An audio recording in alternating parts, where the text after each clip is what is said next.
In the last video, I compared the relationship of Q and K, showing how a reaction will either shift to the right or the left based on the values of Q and K. So if we have a reaction, A goes to B, and they are both aqueous, say our initial concentration of B is 10 molar and our initial concentration of A is 2 molar. Well, the first thing I would do is write a Q expression and a K expression. So Q is equal to products over reactants, which is B over A, which is going to be equal to 10 divided by 2. So we can call Q 5. Now, let's call our K also equal to the equilibrium concentration of B and the equilibrium concentration of A. Let's call this equal to 10. So as we saw in the last video, if we were to draw a number line, Q is currently at 5 and K is currently at 10. And these are unitless values, Q and K. They don't have a unit to them. They're just a ratio. So as we saw, Q wants to always catch up to K, whether it wants to increase or decrease. Q is basically just chasing around K. So Q wants to increase to get to 10. How does it do this? Well, it's products over reactants. And the way you increase a fraction is by increasing the numerator, which is the products. So we want to make more products in order to increase Q to get it to K. So what we saw in the last video is this reaction will proceed to the right. We want to make more B, so Q will get bigger. So Q will be equal to K. So what happens when on our number line, we can see that Q successfully made more products and is equal to K. Well, that would show that this reaction, I should say, is at equilibrium. And every reaction is chasing equilibrium. It wants Q to be equal to K. Now, in this video, I'm going to be covering one of the most important concepts in general chemistry, which is Le Chatelier's principle.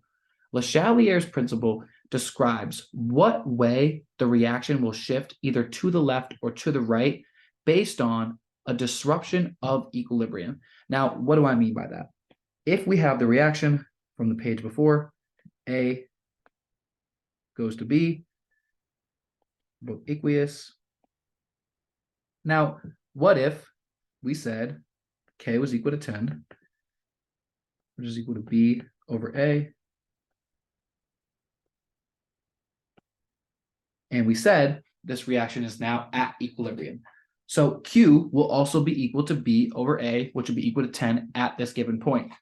What happens if I change something about this reaction? So right now, we have 10 molar of B and 1 molar of A, or we could have 100 molar of B and 10 molar of A. As long as that ratio comes out to be 10, it'll be true.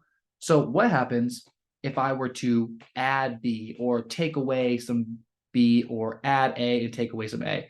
What way will the reaction shift? So a Le Chatelier's principle type question that will come up on some sort of general chemistry quiz or exam will usually ask, using Le Chatelier's principle, predict which way the reaction will shift after this addition, subtraction, whatever you're going to change the reaction. So let's see. If we were to then say, okay, we're at equilibrium, but we're going to disrupt it. We're going to add some more A. 10 molar and 5 molar. Okay, well, now what we can think of is we can either prove it with our expressions or we can think about it logically. So we were at equilibrium, we were happy. Now we just added more A. Well, B is going to say, well, that's not fair. I was already happy the way I was, and A was happy the way it was. Now you just added more A and disrupted it. You should send this reaction to my side to even it back out to make everyone happy again. So thinking about it logically like that, we can see the correct answer to this question would be using Le Chatelier's principle, we would predict the reaction shifts to the right to get us back to equilibrium. Now, how can we prove that with math and not just thinking about it like that? Again, we started with 1 molar, so we were at equilibrium, Q was equal to K, and I changed it, so we added A, 5 molar. Well, now Q, what is Q equal to? We're not at equilibrium, so we can write another Q expression. Q is equal to 10 over 5.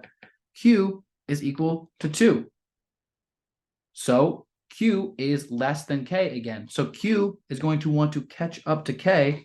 So how does it do that? It increases the products because Q is products over reactants.